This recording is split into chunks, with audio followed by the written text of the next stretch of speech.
नमस्कार दोस्तों। आज की कहानी है सास ससुर का धमाकेदार जवाब। इस बुढ़िया को तो बुढ़ापे में मोबाइल चलाने का शौक चढ़ा है। तंग आ गई हूँ मैं तो। जब से मोबाइल की बीमारी लगी है तब से घर का कुछ देखती नहीं है। जवानी के शौक बुढ़ापे में पूरा कर रही है और मेरा सर दर्द बन गई है। क्या करूँ मैं, कुछ समझ नहीं आ रहा है। सिमी अपनी सहेली रूपाली से अपना हाली दिल बयां करती है कि तभी उसकी सास गीता जी का मैसेज उसकी मोबाइल पर आता है। बहू, बाहर दरवाजे पर दूध वाला आया है, आकर दूध ले लो। मैसेज पढ़ते ही सिमी अपनी पड़ोसी से कहती है, देखा, हॉल में बैठी है बुढ़िया, लेकिन उठकर दरवाजा भी नहीं खोल सकती। हाथ से मोबाइल एक सेकंड के लिए भी छूटता नहीं है। हम यंग लोगों से ज्यादा तो ये बूढ़े लोग मोबाइल में घुसे हैं। हम सब तो झूठे ही बदनाम हैं। सिमी उठकर दूध लेने आती है तो देखती है उसकी सास मोबाइल पर बिजी है। देखते ही सिमी आग बबूला हो जाती है। फिर दूध लेते हुए अपनी सास पर ताने कसते हुए कहती है, ये कोई उम्र है मोबाइल चलाने का? दिन भर मोबाइल लेकर बैठी रहती हो और किसी काम से कोई मतलब नहीं है। गीता जी अपनी बहू सिमी से कहती हैं, बहू, तुम्ही से यह सब सीखा है। तुम भी तो पूरे दिन मोबाइल पर लगी रहती हो। मैं तो तुमसे कुछ नहीं कहती। इतना सुनते ही सिमी अपनी सास पर चिल्लाते हुए कहती है, मैं आपकी तरह फालतू टाइम पास नहीं करती मोबाइल पर। मैं काम करती हूँ, पैसे कमाती हूँ, अपने पैरों पर खड़ी हूँ। मेरे साथ अपना कंपेयर मत करो। स्मार्टफोन लेने और चलाने से कुछ नहीं होता। कुछ कमा कर दिखाओ तो माने। दरअसल एक दिन गीता जी सुबह के 6 बजे रोजाना की तरह अपने बगल के पार्क में सैर करने के लिए घर से बाहर निकल गई। जैसे ही पार्क में पहुंची तो देखा उनकी पड़ोसी सुषमा जी वहां पहले से ही वॉक कर रही थी। और गीता, क्या हाल चाल है तेरा? नई नई बहू आई है तो सब कैसा चल रहा है? गीता जी को आते देख सुषमा जी ने पूछा तो गीता जी मायूसी भरे स्वर में बोली, ठीक ही चल रहा है। मतलब सब बढ़िया नहीं चल रहा है? नहीं सुषमा, आजकल की बहुओं को तो केवल अपने से मतलब है। आते ही अपने कमरे में अपनी सहेलियों और अपने मोबाइल से ही बस मतलब रह गया है। उसे अपने आत्मिक जीवन से फुर्सत ही कहाँ है। सुषमा जी गीता जी से कहती हैं, गीता, आज के जमाने में बहुओं को बहू या बेटी मत समझो, उनकी दोस्त बनने की कोशिश करो। तभी सुषमा जी ने अपनी घड़ी को एक तरफ नजर डाली। अरे बाप रे, आज तो मुझे स्कूल जल्दी जाना था। अच्छा गीता, मैं चलती हूँ, कल मिलते हैं। ऐसा कहकर सुषमा जी तेजी से अपने घर की ओर चली गई। थोड़ी देर सैर करके गीता जी भी अपने घर वापस लौट आई तो देखा उनके पति राघव जी चाय का इंतजार कर रहे हैं। गीता जी सीधे रसोई घर में गई और चाय बना कर ले आई। राघव जी चाय पी लेने के बाद अपनी दुकान पर जाने के लिए नहा धोकर तैयार हो गए। उसी समय उनकी पत्नी गीता जी नाश्ता बनाकर डाइनिंग टेबल पर ले आई। तभी उनका बेटा संजय भी अपने ऑफिस जाने के लिए अपने कमरे से तैयार होकर डाइनिंग टेबल पर आ गया। गीता जी दोनों को नाश्ता परोसते हुए अपने बेटे से कहती हैं, संजय, 9:30 बजने को आए हैं और तुम्हारी बीबी अभी तक नहीं उठी। सूरज सर पर आ गया है, आज उठने का इरादा नहीं है क्या? संजय बोला, अरे माँ, आपको मालूम तो है आजकल की लड़कियां रात को मोबाइल देखने में इतनी व्यस्त होती हैं कि उन्हें समय का पता ही नहीं चलता। रात को 2-3 बजे तक फोन के साथ ही चिपकी रहती हैं। रात को देर से सोएंगी तो सुबह नींद कैसे खुलेगी? राघव जी बोले, कोई बात नहीं बेटा, अपने काम का ही कुछ कर रही होगी। नाश्ता करते हुए राघव जी बोले, अच्छा गीता, तुम्हारे घर का काम हो जाए तो जरा बैंक जाकर ये कुछ पैसे जमा कर आना और साथ ही बिजली का बिल भी भर देना, नहीं तो पिछली बार की तरह 300 रुपए का जुर्माना पड़ जाएगा। राघव जी ने कहा। तो गीता जी बोली, अरे हाँ, 300 रुपए से याद आया, आज सुबह जब मैं सैर पर गई थी तो सब्जियां लेने के लिए पैसे नहीं ले गई थी।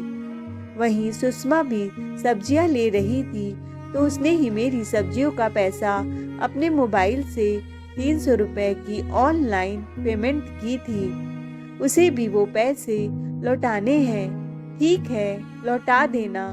नाश्ता करने के बाद राघव जी अपने दुकान के लिए निकल गए और उनका बेटा संजय भी नाश्ता खत्म करके अपने ऑफिस के लिए निकल गया।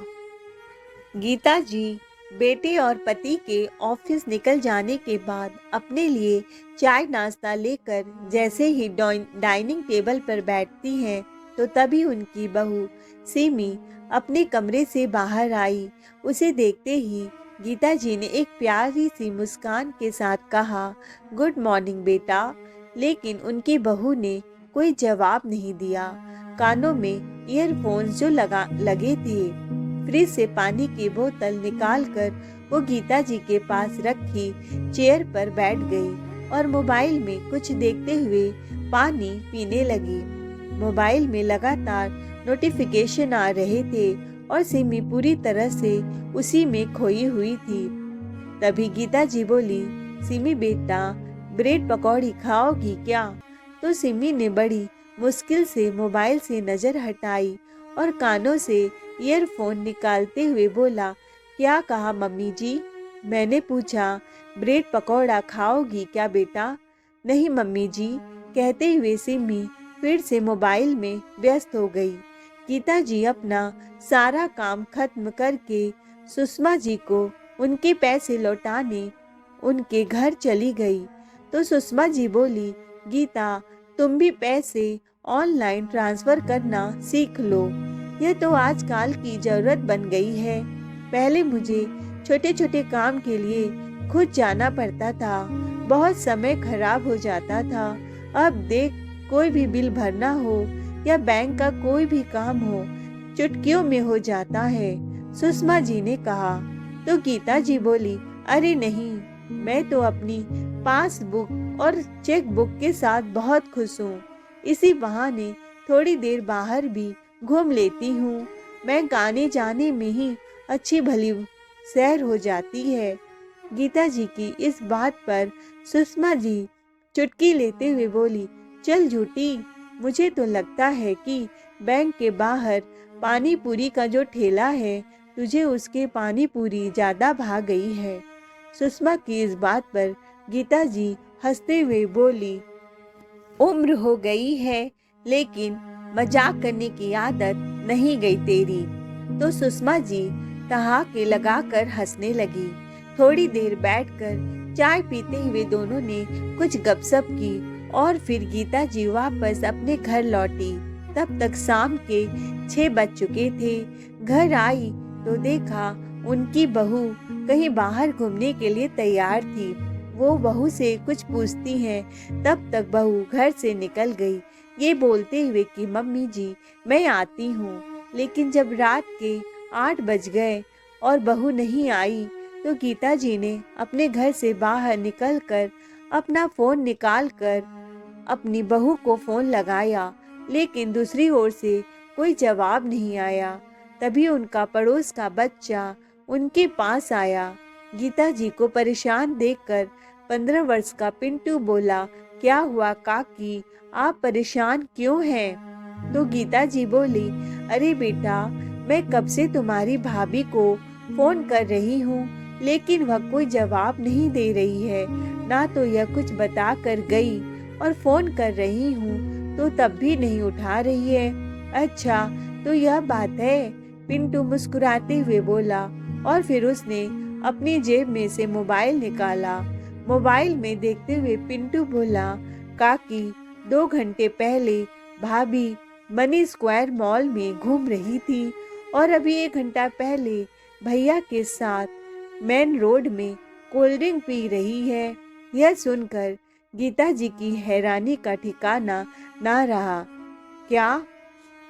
लेकिन तुझे यह सब कैसे पता चला? गीता जी ने हैरानी से पूछा। तो पिंटू बोला, अरे यह सोशल मीडिया है ना, इस पर सब कुछ पता चल जाता है। कोई कहीं भी जाए इस पर स्टोरी जरूर डालता है। स्टोरी? यह क्या होता है? गीता जी ने आश्चर्य से पूछा। तो पिंटू ने अपना मोबाइल दिखाया। यह देखिए काकी, यह फेसबुक है। इसमें लोग स्टोरी लगाते हैं, कौन कहाँ घूम रहा है, क्या खा रहा है, क्या पी रहा है, किसके साथ है, किसका बर्थडे कब है, सब कुछ पता चल जाता है। अरे ऐसा कैसे हो सकता है? गीता जी बड़ी सोच में थी। तभी पिंटू के मोबाइल पर एक वॉइस मैसेज आया। उसने सुना तो उसके पापा की आवाज़ थी। पिंटू, कहाँ हो तुम? तुमने अभी तक अपना होमवर्क भी खत्म नहीं किया और बिना बताए बाहर निकल गए। जल्दी से घर वापस आओ। फिर पिंटू ने वॉइस मैसेज किया, ठीक है पापा, अभी आता हूँ। पिंटू उसी समय चला गया, लेकिन गीता जी अभी तक हैरान खड़ी थी। थोड़ी देर में संजय और सिमी घर वापस आ गए और उसी समय राघव जी भी अपनी दुकान से घर आ गए। सभी खाने के टेबल पर एक साथ बैठे तो गीता जी अपने बेटे से बोली, अरे संजय, आज तुम्हें ऑफिस से आने में इतनी देर कैसे हो गई? अरे माँ, आज ऑफिस में ज़्यादा काम था ना, इसीलिए। तभी गीता जी अपनी बहू सिमी से कहती हैं, बेटा सिमी, आओ तुम भी खा लो। नहीं मम्मी जी, बाहर खा लिया था मैंने। संजय ने कहा, अरे एक चपाती तो खा लो, माँ ने बड़े प्यार से खाना बनाया है। संजय की जिद पर सिमी डाइनिंग टेबल पर बैठ गई तो गीता जी चुटकी लेते हुए बोली, मेन रोड की कोल्ड ड्रिंक से पेट थोड़ी भरता है। बहू, यह बात सुनकर सिमी और संजय सकपका गए और खाना खाते खाते खांसने लगे। खाना खाते हुए गीता जी बोली, सब्जी कैसी बनी है बहू? तो सिमी ने कोई जवाब नहीं दिया। वह फिर से अपने फोन में व्यस्त थी। बहू, कम से कम खाना खाते हुए तो मोबाइल साइड में रख सकती हो ना? गीता जी गुस्से से बोली। अरे मम्मी जी, कुछ जरूरी काम था, सिमी ने कहा। तो संजय बोला, कोई बात नहीं माँ, उसे करने दो। जब सिमी ने मोबाइल रखा तो गीता जी, अच्छा बहू, तुम पूरे दिन मोबाइल पर क्या करती रहती हो? सिमी कहती है, अरे क्या बताऊं, आप लोगों को मोबाइल के बारे में आप लोग क्या समझेंगे? मेरे बताने से भी आपको समझ नहीं आएगा। लेकिन सिमी बेटा, तुमने कभी हमें समझाया भी तो नहीं, गीता जी ने कहा। तो संजय बोला, अरे माँ, इसे समझना आप लोगों के बस की बात नहीं है। आजकल जनरेशन के लोग ही मोबाइल के बारे में समझ पाते हैं, आप लोग समझ नहीं पाएंगी इस बुढ़ापे में। संजय के इस रूखे व्यवहार से गीता जी आहत हो गई और फिर राघव जी से बोली, सुन रहे हैं आप? यह सुनना बाकी रह गया था अपने बेटे से, जिसे इतने लाड से पाल पोस कर बड़ा किया था, पढ़ाया लिखाया था, जिस बेटे को कभी हम अपनी पूरी दुनिया समझा करते थे। आज वही बेटा मुझसे कहता है कि तुम्हें कुछ समझ नहीं आएगा।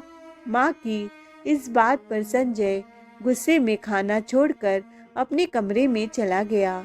साथ ही सिम्मी भी अपने कमरे में चली गई तो गीता जी से बोले, राघव जी, अरे शांत हो जाओ। गीता बेटा बड़ा हो गया है, उसे प्यार से समझाया करो।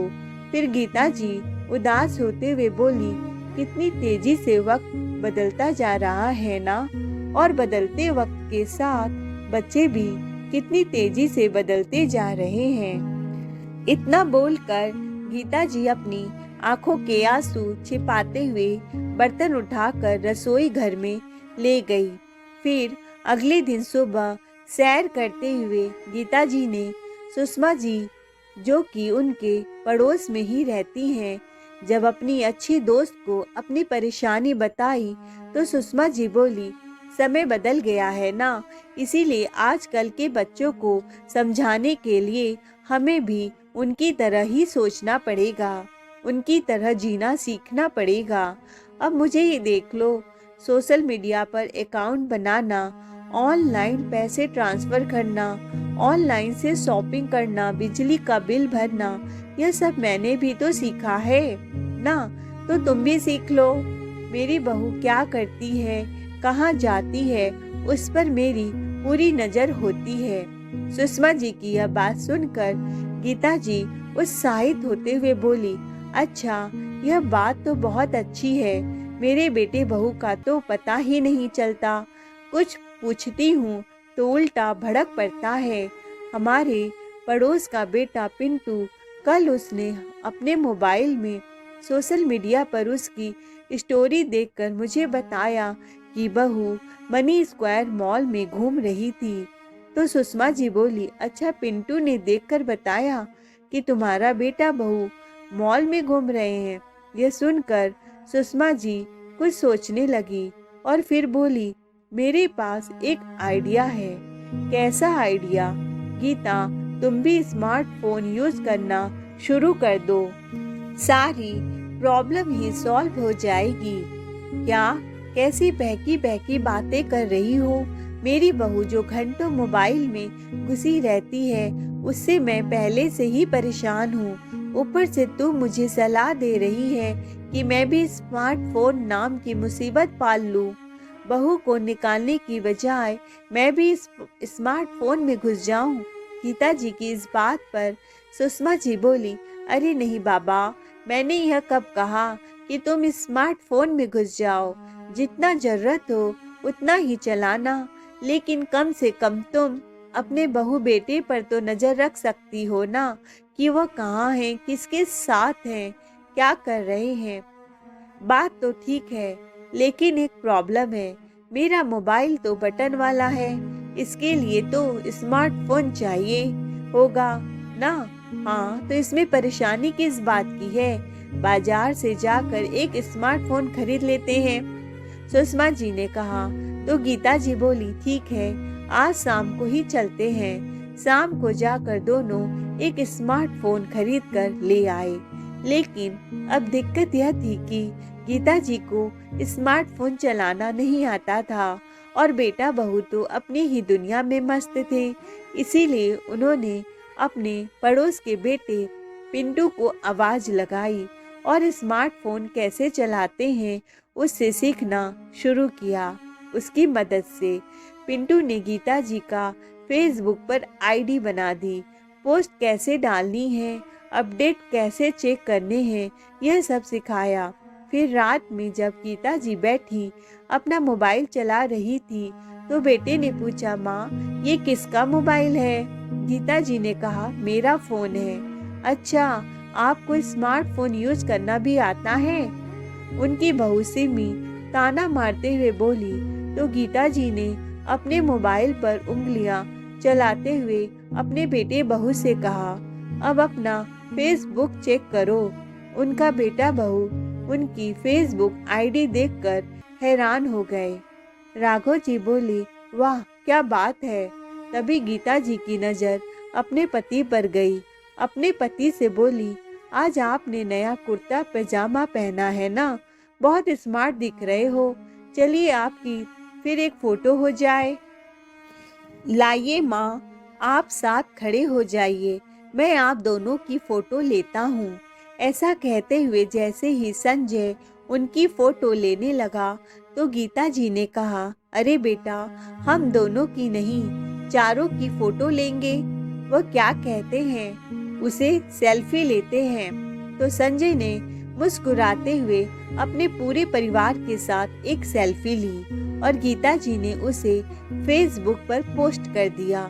ये सब देखकर सिमी को जैसे झटका सा लग रहा था। मन ही मन सोच रही थी कि बुढ़ापे में स्मार्टफोन चलाने का बुढ़िया को बहुत शौक चढ़ा है। अगली सुबह पार्क में सैर करते हुए गीता जी बोली, सुषमा, तुम्हारा आइडिया तो काम कर रहा है। अच्छा, क्या हुआ? सुषमा जी ने कहा। तो गीता जी ने कहा, देखो तो कल ही की हमारी फोटो पर मेरे बेटे बहू ने भी लाइक किया है। वाह, क्या बात है सुषमा जी ने कहा। तो गीता जी बोली, थैंक यू सुषमा। अच्छा, अब चलती हूँ। घर पर सिमी और संजय बाहर जाने का प्लान बना रहे थे कि तभी संजय के मोबाइल पर एक मैसेज आया जिसमें लिखा था, बेटा, तुम दोनों का काम हो गया हो तो हॉल में आ जाना। मैंने हम सब के लिए मैगी नूडल्स बनाया है, इसीलिए कहीं बाहर मत जाना। आज एक साथ बैठकर नूडल्स का मजा लेंगे। यह देखकर संजय के चेहरे पर एक मुस्कान आ गई, पर सिमी मुंह बना लेती है। और फिर संजय ने मैसेज किया, ठीक है माँ, हम नहीं जाएंगे। सभी ने एक साथ बैठकर नूडल्स खाए। तो राघव जी बोले, गीता, तुम्हारे हाथों में तो जादू है। नूडल्स तो बहुत टेस्टी बनी है। अब कुछ मीठा भी हो जाए तो मजा ही आ जाए। तो गीता जी बोली, लो, इसमें कौन सी बड़ी बात है, जाकर जलेबी लेकर आइए। उनकी यह बात सुनकर संजय बोला, लेकिन माँ, लेकर क्यों आना, घर बैठे ही सब कुछ आ जाएगा। अब आपने स्मार्टफोन चलाना सीख ही लिया है तो बाहर से खाना ऑर्डर करना भी सीख लो। यह सुनकर गीता जी हैरान थी। लेकिन कैसे? गीता जी ने पूछा। तो संजय बोला, मैं आपको बताता हूँ। संजय ने उनका मोबाइल लेकर उन्हें खाना ऑर्डर करना सिखाया।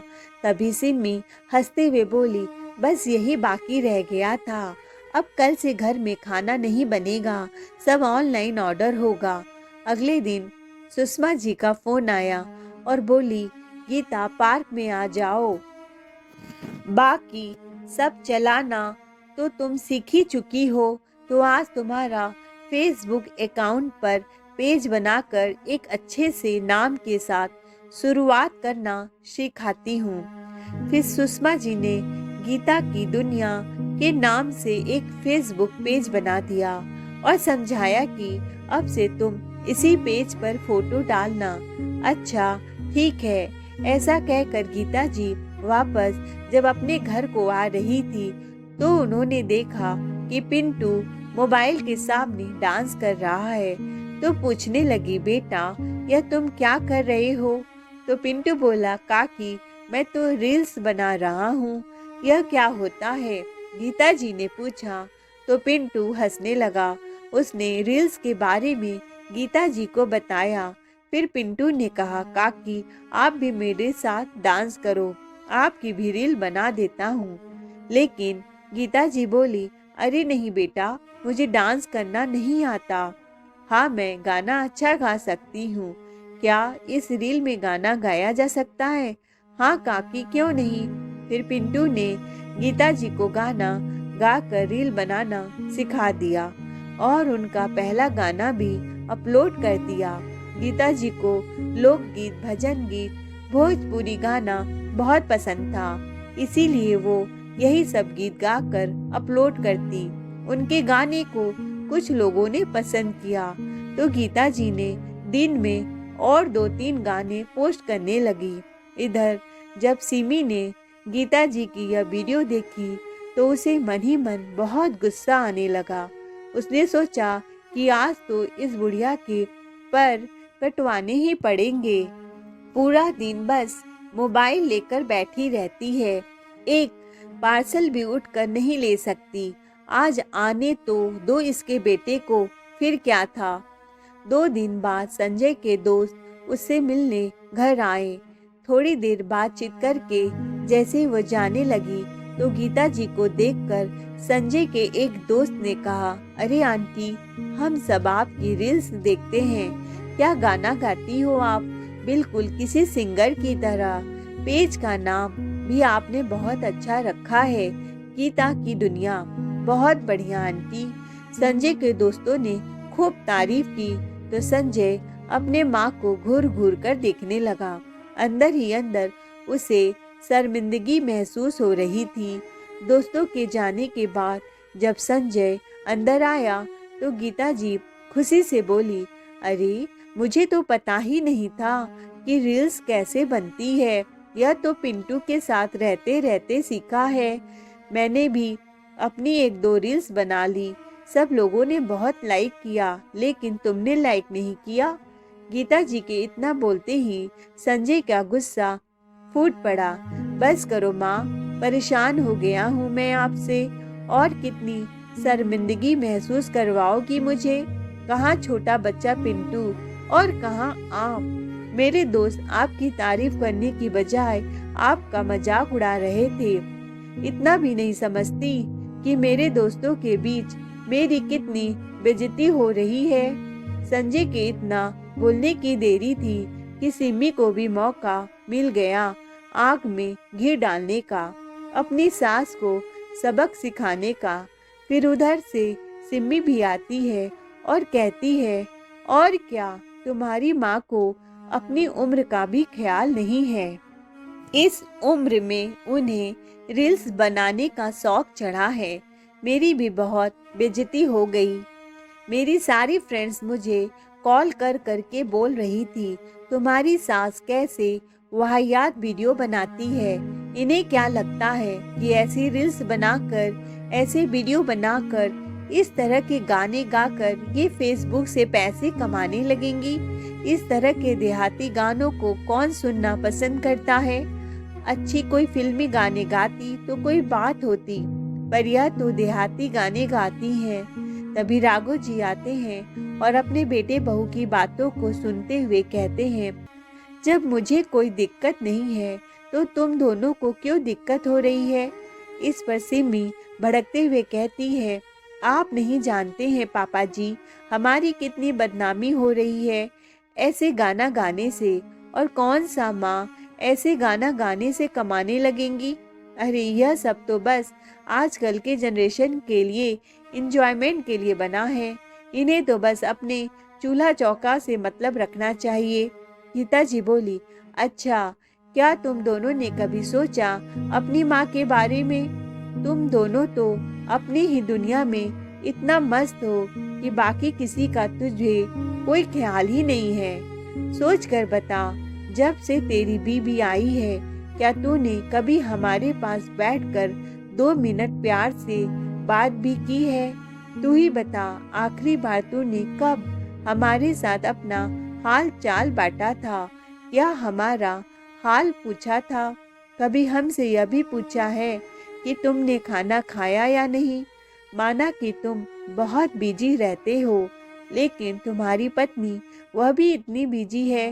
घर में बहू लाने का क्या ही फायदा है कि जब मैं फिर भी अकेले ही हूँ, जैसे मैं पहले रहा करती थी। मेरे साथ देने वाला कोई नहीं, मुझसे बात करने वाला कोई नहीं। घर के सारे काम में मैं अकेले ही करती हूँ। सुबह के नाश्ते से लेकर रात का खाना भी मैं खुद ही बनाती हूँ। तुम्हारी बीबी भी सारा दिन मोबाइल में व्यस्त रहती है, तब तो उसे कोई कुछ नहीं कहता। आज जब मैं मोबाइल पर कुछ कर रही हूँ या मोबाइल में बिजी हूँ तो तुम दोनों को इतना खल रहा है। अरे मेरा भी तो मन करता है कि कभी बहू मेरे साथ बैठे, वह भी हम सब के लिए कभी एक चाय तो बना दे, लेकिन नहीं, बहू तो बस मोबाइल में ही बिजी रहती है। तो मैं किससे बातें करूं, किसके पास जाऊं। उतने में पिंटू दौड़ता हुआ गीता जी के पास आया और बोला, काकी कमाल ही हो गया। अरे अरे क्या हो गया पिंटू, राघव जी ने पूछा। तो पिंटू बड़े कूद कूद कर बोला, काका, काकी जो सबसे पहला रील्स बनाया था उसे अब तक 10 मिलियन लोग देख चुके हैं। और जानते हो काकी, आपको 5 लाख फॉलोअर्स भी मिल चुके हैं। यह सुनकर राघव जी और गीता जी की हैरानी का ठिकाना न रहा और सिमी और संजय का मुंह तो खुला का खुला रह गया। वे दोनों हैरानी से कभी अपने माँ को देख रहे थे तो कभी उनके मोबाइल को। तो दोस्तों, कैसी लगी आपको आज की कहानी? कमेंट में ज़रूर बताइएगा। कहानी सुनने के लिए दिल से धन्यवाद।